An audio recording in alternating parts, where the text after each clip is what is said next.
Good morning. কেমন আছেন সবাই? সকলকে স্বাগত জানিয়ে আমি সুরভি আবার একবার হাজির হয়ে গেলাম আপনাদের মাঝে শনিবারের সকালবেলায় নতুন একটা ব্লগের সাথে। যে দেখেছেন ব্লগটা কেমনভাবে শুরু করেছি, কোথা থেকে শুরু করেছি। আজ সারাদিন অনেক ব্যস্ততা আছে, সেসব নিয়েই আজকের ব্লগ।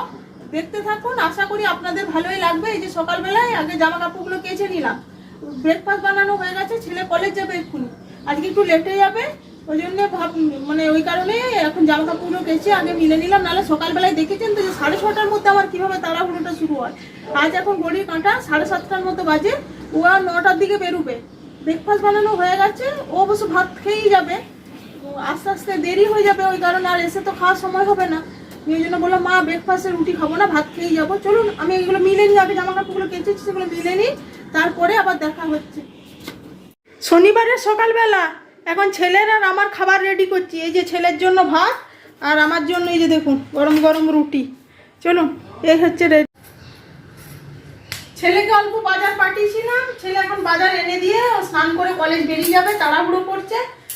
এই যে বাজারে আজকে আলু আনালাম, আজকে আর বাজার করিনি, অল্পই নিয়ে আসালাম, কালকে আবার করবো। আলু আর এই যে পেঁয়াজ আছে, আর একটা জিনিস পছন্দের এনেছে, জানেন ওর পছন্দের জিনিস তখন দেখায়। এই যে কুমড়ো আর 1 কিলো টমেটো, কাঁচা, আর এই যে কাঁচা লঙ্কা, আর এই যে ইঁচড়, এগুলোই আপাতত নিয়ে এসেছি। কালকে রবিবার আছে, আমি বাজার যাব, যে নিয়ে আসবো। এখন এই যে আলু কাটতে বসেছি, আলু পোস্ত বানাবো। আর দেখি চিকেন এনেছে, চিকেন করবো ভাবছি, আর পোস্ত। এখন এটাই আপাতত। চলুন আগে রান্না বান্না, আগে তরকারিগুলো কেটে নিই, তারপরে রান্নাটা বসাবো।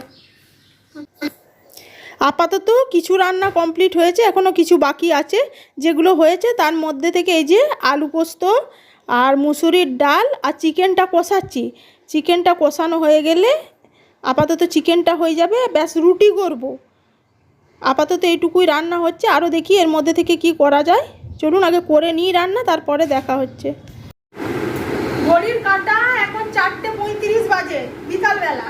এই যে দেখেছেন কত কিছু নিয়ে একদম এখানে রেডি করে নিচ্ছি। প্যাকিং দেখে নিশ্চয়ই বুঝতে পারছেন মনটা একটু খারাপ, প্যাকিং করেছি তো তার মনটা খারাপ লাগছে। বোনরা ত্রিপুরা ঘুরতে গিয়েছিল, নিয়ে আজকে ওরা কলকাতায় রিটার্ন চলে যাচ্ছে। ওদের এখানে গুয়াহাটিতে সন্ধ্যে 6:30টার সময় ট্রেন। ছেলে এই জাস্ট কলেজ থেকে আসলো, নিয়ে বলতে ছেলেকে দিয়ে এখন ওদের জন্য খাবারটা রাতে দিয়ে পাঠাচ্ছি। এই যে মেনুতে আছে প্রথমে চিকেন কারি, আর ভাত আছে, আর আলু পোস্ত, ডাল, আর এই যে রুটি। এই হচ্ছে রাতে এইটুকু বোনেদের জন্য আয়োজন করেছি। চলুন এগুলো এবার প্যাকিং করে ছেলেকে দিয়ে দিই, কারণ ছেলে স্টেশনে যাবে। আমার বাড়ি থেকে মোটামুটি স্টেশন যেতে 1 ঘন্টার পর টাইমই লাগে, আর সন্ধ্যাবেলার সময় জ্যাম থাকে প্রচুর।